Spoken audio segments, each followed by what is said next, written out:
ان حقائق کو بیان کرنے کا مقصد یہ ہے کہ جو لوگ سنتے ہیں انہیں ایجوکیٹ کیا جائے، انہیں تعلیم دی جائے. ہمارے سارے نصاب میں جب بچہ تاریخ پڑھتا ہے، جب بچہ مسلمان عمائدین، مسلمان قائدین اور مسلمانوں کی تاریخ بنانے والے، خاص طور پر اس سب کانٹیننٹ میں جن لوگوں نے بڑے کام کیے ان کے نام پڑھتا ہے، اور پڑھتا بھی وہ 5ویں 6ٹی سے لے کے پھر ایف اے تک اور پھر کہاں کہاں تک وہ پڑھتا چلا جاتا ہے، ایک امیج ابھر آتا ہے بشرطے کے پڑھنے والا ہو کہ فلاں صاحب بہت بڑے کردار کے آدمی تھے. ہمارے ہاں پڑھتے نہیں ہیں نا. ہو کا عالم ہے، کسی سے پوچھ لیں کہ کتنا مطالعہ آپ کرتے ہیں، پوچھ لیجئے کتنا کچھ پڑھا ہے، تو اول تو پورا نصاب پڑھنے والے بھی اسکول میں کتنے بچے ہوتے ہیں، اور پھر اس نصاب کو پڑھ کر کسی شخصیت کے متعلق تفصیل سے پڑھنا وہ تو اس سے بھی کم ہوتے ہیں. مگر جو بت تیار کیا جاتا ہے عقیدت کا، ذہنی مرغوبیت کا، بار بار دیا جاتا ہے جس کا نام، وہ جو اللہ نے فرمایا ہے کہ وَلَضَّالِّينَ، اور اللہ نہ ہی گمراہوں کی راہ پر چلا، ان گمراہوں میں سے ایک گمراہ سر سید احمد خان تھے. ان کی گمراہی میں کوئی شک و شبہ نہیں تھا. ان کی گمراہی کی بنیاد خواہ آپ یہ قرار دے دیجئے کہ مسلمان قوم کے ساتھ انہیں بڑی ہمدردی تھی، اور خواہ یہ قرار دے دیجئے کہ وہ ذہنی طور پر انگریزوں سے مرعوب ہو گئے تھے. کچھ کہیے، ایک مثال اس کی پیش کی جاتی ہے. ان کے عقائد، ان کی کتابیں آپ پڑھیے. کچھ لڑنے جھگڑنے کی بات نہیں ہے صاحب، کچھ بحث اور مباحثے کی بات نہیں ہے. ترقی ادب کی جو مجلس قائم ہوئی ہے ہماری اس مملکت میں، انہوں نے بہت اعلیٰ کارنامے جو انجام دیے ہیں، ان میں سے ایک مقالات سر سید ہے. 17 جلدوں میں مقالات سر سید کل کے کل چھپ گئے،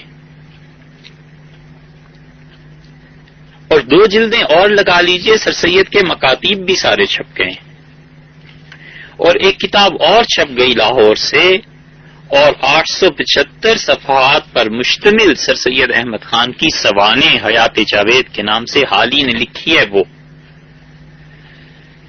اور ایک ذرا سا اضافہ اور کر لیجئے کہ لاہور میں پھر چھپی ہے سر سید احمد خان صاحب کی تفسیر قرآن پاک کی. بس یہ پڑھ لیجئے اور اس کے بعد آپ خود ہی فیصلہ کر دیجئے کہ کہنے والا جو کہہ رہا ہے کہ وہ گمراہ تھے وہ سچ کہہ رہا ہے یا جھوٹ کہہ رہا ہے. پڑھیے صاحب، علم حاصل کیجئے، تعلیم حاصل کیجئے. یہ ساری کتابیں جو گنی گئی ہیں کچھ 18-20 ہزار صفحات بنتے ہیں. ان 18-20 ہزار صفحات کو پڑھ کے اگر کوئی شخص کہتا ہے کہ وہ گمراہ تھے تو وہ کچھ زیادتی نہیں کرتا، کچھ ظلم نہیں کرتا. ایک مثال دینی مقصود ہے، تعلیم دینا مقصود ہے کہ سوچئے کیا کیا عقیدتوں کے بت تصورات میں بٹھائے جاتے ہیں، اور اس تصور خانے میں کتنے عمائدین کا نام آتا ہے، اور کتابیں کھول کے اٹھا کر دیکھ لیجئے کہ کیا ہے. جو لوگ اب تک گنگاتے پھرتے ہیں اور جو لوگ اب تک سر سید احمد خان صاحب کا نام لیتے ہیں کہ اتنے بڑے آدمی تھے، ہمیں پورا یقین ہے کہ ان 18-20 ہزار صفحات کو تو کجا انہوں نے تو زندگی میں 1000 صفحے بھی سر سید کی اپنی تحریرات کے نہیں پڑھے ہوں گے. سر سید احمد خان اتنے متاثر تھے انگریزوں سے، ان کی تعلیم سے، کہ انہوں نے علی گڑھ کالج کھولا اور مسلمانوں کی تباہی کی بنیاد رکھی. اگر اس علی گڑھ کالج میں کچھ خوبیاں ہوتی تو اکبر الہ آبادی کبھی تنقید نہ کرتے. اور اکبر الہ آبادی نے جب علی گڑھ کے متعلق کہا کہ دل بدل جاتے ہیں تعلیم بدل جانے سے، تو اقبال نے اسے اپریشیٹ کیا، اور علامہ اقبال یہ لکھنے پر مجبور ہوئے کہ اکبر الہ آبادی نے سچ کہا تھا، اور سر سید نے جو علی گڑھ میں نصاب تعلیم دیا اور جو چیزیں دی ہیں وہ سب کی سب مسلمانوں کو گمراہ کر گئی۔ اقبال نے سر سید کی تعریف کی، انہوں نے کہا آن لالائے صحرا کے خزاں دید و بفسرد۔ انہوں نے اقبال نے کھل کے تعریف کی، سید دیگر رورا نمی اشک سحردا، حالی زنوا ہائے جگر سوز نیا سود، تا لالائے شبنم زدارا داغ جگر دا۔ اس سے بہتر شعر اقبال کیا سر سید کی تعریف میں کہتے، لیکن جب بات آئی تعلیم کی کہ سر سید نے قوم کو دیا کیا تو انہوں نے صاف صاف اپنے خطبات میں کہا کہ افسوس سے یہ کہنا پڑتا ہے کہ سر سید صاحب نے جو تعلیم مسلمانوں کو دی تھی وہ تعلیم خرابی پر مشتمل تھی، اس نے مسلمانوں کو بگاڑا ہے، بنایا نہیں۔ کیوں آخر لوگ ان کو گمراہ کہتے تھے؟ اب کچھ بھی نہیں، سر سید کے معتقد، ان کے ساتھ رہنے والے، ان کی سوانح لکھنے والے، بقول سید سلیمان ندوی رحمۃ اللہ علیہ کے، وہ کہتے تھے کہ حیات جاوید سر سید کی سوانح نہیں تھی، وہ تو منقبت نامہ تھا، مناقب کی ایک پوری فہرست گنوا دی ہے۔ اس کے باوجود حالی صرف اسے پڑھ لیجئے، حالی یہ لکھنے پر مجبور ہو گئے کہ اس وقت کے علماء نے جو سر سید کے خلاف بات کی تھی اور فتویٰ لگایا تھا وہ کوئی غلط بات نہیں تھی۔ سر سید کی ساری تحریرات دیکھ لیجئے، انہوں نے انگریزوں سے مرعوب ہونے کے بعد یہ لکھنا شروع کر دیا کہ قرآن، انجیل اور تورات میں کوئی فرق نہیں ہے، اور میں یہ ثابت کروں گا کہ تورات اور انجیل قرآن کے مطابق ہیں۔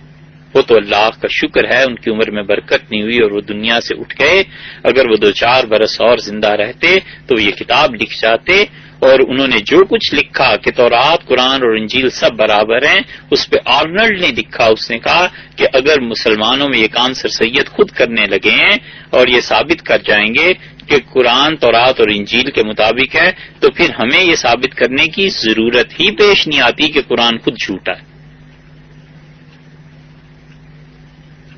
یہ سر جان آرنلڈ نے لکھا، وجہ اس کی یہی تھی کہ آپ ان تحریرات کو پڑھیں، وہ صاف صاف سر سید لکھتے ہیں کہ اجماع حجت شرعی نہیں ہے، مسلمان کسی بھی معاملے میں اجماع کر لے، یہ خالص ایک فقہ اور حدیث کا لفظ ہے، وہ کہتے تھے یہ حجت نہیں ہے، قیاس سے شریعت کا کوئی حکم ثابت نہیں ہوتا۔ وہ کہتے تھے قرآن کا کوئی حکم جو ایک آیت میں بیان ہوا کسی دوسری آیت سے منسوخ نہیں ہوتا، اللہ نے جو نسخ کی بات کی ہے، منسوخ ہونے کی، وہ تو قرآن نے پچھلی کتابوں کو منسوخ کیا ہے، وگرنہ قرآن میں کوئی چیز کسی چیز کو منسوخ نہیں کرتی۔ انہوں نے کہا رجم کی سزا قرآن پاک سے ثابت نہیں ہے، اور یہ وہی چیز تھی جسے بعد میں پرویز صاحب نے اپنی کتابوں میں لکھا ہے، سر سید نے اس کی بنیاد رکھی تھی، اور پھر اس کے بعد انہوں نے کہا کہ البتہ حدیث سے ثابت ہے۔ اور حدیث کے بارے میں کیا نقطہ نظر تھا ان کا؟ انہوں نے کہا کہ صحاح ستہ، صحیح بخاری، مسلم، ترمذی، ابو داؤد، سنن ابن ماجہ، نسائی، جن کے مؤلفین رحمہم اللہ زندگیاں گزر گئیں ان کی حدیث پر بحث کرتے ہوئے، انہوں نے کہا تمام حدیث کی کتابیں بشمول ان کتابوں کے کوئی بھی قابل اعتبار نہیں ہے جب تک کہ علم حدیث کو ہم خود نہ جانچ لیں۔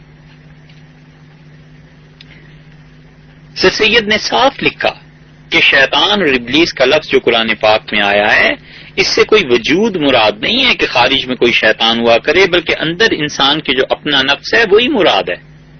شیطان کو انہوں نے انکار کیا۔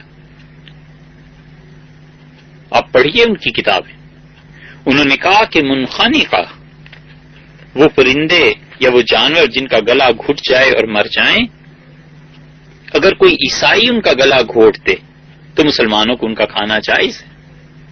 اب تو ہم 1 صدی بعد بات کر رہے ہیں نا سر سید کی، اب بھی اگر کوئی عیسائی آپ کے سامنے ایک جانور کا، بیل کا، گائے بکری کا گلا گھونٹ دیتا ہے اور کہتا ہے کھائیے، کون کھا سکتا ہے؟ سر سید نے کہا وہ حلال ہے، جائز ہے۔ وہ تو اتنے مرعوب ہو گئے تھے کہ آپ مقالات اٹھا کے ان کے دیکھ دیجئے، میرٹھ میں ایک انگریز نے ایک مسلمان خاتون بچی کے ساتھ زیادتی کی اور اس کے بعد بچہ ہو گیا۔ جب وہاں کے مسلمانوں کو پتا چلا کہ یہ ایک عیسائی کی حرکت ہے ایسی، تو انہوں نے اشتعال میں اس بچے کو مار ڈالا۔ ہوتا ہے جلوس، جلسے، ایسی چیزیں ہوتی ہیں۔ سر سید نے اس بچے کے لیے ایک پورا آرٹیکل لکھا اور کہا افسوس کتنا عالی شان دماغ تھا جو دنیا میں وجود میں آیا تھا ایک عیسائی سے، اور تم لوگوں نے اسے مار ڈالا۔ بالکل یہ نہیں کرنا چاہیے تھا، بجائے اس کے کہ وہ انگریز کو کہتے، کسی کی مذمت کرتے کہ تم نے مسلمان بچیوں پہ یہ ظلم کیوں شروع کر دیے ہیں۔ انہوں نے ان بچوں کی تعریفیں کرنی شروع کر دیں جن کے نسب صحیح نہیں تھے، اور مسلمان بچیوں کی عزتیں اور ان کا خون جس میں شامل تھا۔ یہ مقالات میں پڑھیے آپ۔ اسی طرح انہوں نے بالکل صاف صاف یہ لکھا کہ تورات، انجیل، یہ سب کی سب الہامی کتابیں غلطی سے بالکل پاک، اور گمراہی کی راہ جو انہوں نے کھولی، انہوں نے کہا جو احکامات قرآن اور حدیث میں نہیں ہیں واضح طور پر اجتہاد سے تعلق رکھتے ہیں، امام ابو حنیفہ، امام شافعی، مالک، امام احمد رحمۃ اللہ علیہ وغیرہ نے اجتہاد سے ثابت کیے ہیں، انہیں ماننا کچھ ضروری نہیں ہے۔ ہر مسلمان مجتہد ہے۔ ایک طرف تو وہ لکھتے ہیں، اسی لیے وہ لکھتے ہیں کہ مجھے اسلام سے اتنی ہمدردی ہے کہ ابو حنیفہ اور شافعی کو بھی اتنی محبت اسلام سے نہیں تھی جتنی مجھے ہے۔ یہ انہی کے الفاظ ہیں۔ اصل مسئلہ یہ ہے کہ لوگ انہیں پڑھتے نہیں ہیں، اور ان کے مخالفین نے انہیں پڑھا ہے اور ان کی مخالفت مطالعے اور علم کی بنیاد پر کر رہے ہیں، اور ان کے سر سید کے دوستوں نے پڑھا نہیں ہے اور وکالت ان کی جہالت کی بنیاد پر کرتے۔ صاف صاف سر سید لکھتے ہیں کہ نبی کریم صلی اللہ علیہ وسلم کی معراج اور آپ کا سینہ مبارک کا چاک ہونا، شق صدر جسے کہتے ہیں، یہ دونوں خواب کی باتیں ہیں۔ رسول اللہ صلی اللہ علیہ وسلم کو کوئی معراج نہیں ہوئی تھی، بس خواب آیا تھا۔ یہ بالکل غلط اور جھوٹ بات ہے کہ راتوں رات وہ مکہ مکرمہ سے مسجد اقصی اور مسجد اقصی سے آسمانوں تک گئے۔ انہوں نے کہا یہ ہے ہی نہیں۔ انہوں نے صاف لکھا کہ قرآن میں جو ملائکہ کا لفظ آیا ہے، اس سے یہ مراد نہیں ہے کہ اللہ کے ہاں کوئی فرشتوں کا نظام ہے، بلکہ جس طرح پہاڑوں میں سختی ہوتی ہے، پانی جیسے بہتا ہے، درختوں میں نمو ہوتی ہے، بجلی کی اپنی ایک طاقت ہے، اسی طرح انسان کے اندر جو طاقتیں ہیں ان طاقتوں کو کہا گیا ہے فرشتے، وگرنہ خارج میں کسی فرشتے کا وجود نہیں۔ پھر انہوں نے لکھا حضرت آدم علیہ السلام کا قصہ فرشتوں کا قرآن پاک میں جو آیا ہے، یہ سب کا سب خدا نے ایک مثال دی ہے، وگرنہ اصل میں آدم علیہ السلام کے ساتھ یہ قصہ نہیں ہوا تھا۔ پھر وہ لکھتے ہیں کہ جس سود کی حرمت قرآن میں بیان ہوئی ہے، اس سے مراد وہ سود ہے جو زمانہ جاہلیت میں جاری تھا، یہ جو ہندو سود لیا کرتے ہیں، اور جو گورنمنٹ سود لیتی ہے اور جو بینک سود لیتے ہیں، یہ کوئی سود نہیں۔ بینک کا سود نہیں ہے۔ سب سے پہلے اگر کسی نے کہا تھا تو یہ سر سید نے، یا مصر میں کچھ گمراہ تھے انہوں نے کہا تھا، یہ وبا وہاں سے چلی ہے، وگرنہ اس وقت سے جب سے بینک دنیا میں قائم ہوئے ہیں، علماء سے جب سے پوچھا گیا ہے، اہل علم نے فتویٰ اسی بات پر دیا۔ یہ انہوں نے ہی پہلی بنیاد اینٹ رکھی تھی کہ ربا کی وہ شکل جو بینکوں میں ہے یہ سود نہیں۔ یہ آپ ان کی کتابیں پڑھیے، آپ کو واضح طور پر ملے گا۔ پھر انہوں نے کہا کہ قرآن میں کوئی ایک لفظ بھی ایسا نہیں ہے جس سے پتہ چلے کہ سیدنا مسیح علیہ الصلوۃ والسلام آسمانوں پر زندہ اٹھا لیے گئے تھے۔ یہ مان لیا جائے اگر سر سید کے بقول کہ قرآن میں کوئی ایسی بات نہیں ہے کہ عیسیٰ علیہ السلام زندہ اٹھا لیے گئے تھے، تو پھر اس کے بعد یہ کہ وہ واپس آئیں گے، اس کا بھی انکار ہو گیا۔ جب اٹھائے ہی نہیں گئے تھے تو واپس کون آئے گا؟ یہ وہ چیز ہے جو غلام احمد قادیانی نے بھی لکھی ہے اور انہوں نے بھی اپنائی۔ اہل علم اس زمانے میں جب یہ چیزیں چھپتی تھیں انہیں پڑھتے تھے، اور یقیناً ان میں مذہب کی حمیت اور غیرت ہم سے زیادہ تھی. وہ انہیں پڑھتے تھے اور خون کے آنسو روتے تھے اور لکھتے تھے خط میں اور جوابات میں کہ سر سید اس راہ کو چھوڑ دیجئے، یہ گمراہی ہے. اسی طرح انہوں نے صاف صاف کہا کہ جنت اور دوزخ یہ مثالیں بیان کی گئی ہیں، اس کا کوئی وجود نہیں ہے. سیدنا عیسیٰ علیہ الصلوۃ والسلام کے بارے میں انہوں نے کہا کہ یہ کہنا کہ وہ بغیر باپ کے پیدا ہوئے تھے یہ کہیں سے ثابت نہیں ہوتا. قرآن بار بار ابن مریم کہتا ہے، حضرت مریم کے بیٹے، اور اللہ اسے اپنی قدرت کاملہ کا ایک مظہر قرار دیتے ہیں. سر سید نے صاف صاف لکھا ہے، پڑھیے ان کی کتابیں، پڑھتے کیوں نہیں؟ پھر اس کے بعد انہوں نے انبیاء علیہ الصلوۃ والسلام کے معجزات کا انکار کیا ہے. تفسیر پڑھیے، اٹھا کر دیکھیے، حضرت عیسیٰ علیہ الصلوۃ والسلام، حضرت موسیٰ علیہ الصلوۃ والسلام کے معجزات کا انکار ہے، اور بہت سی چیزیں.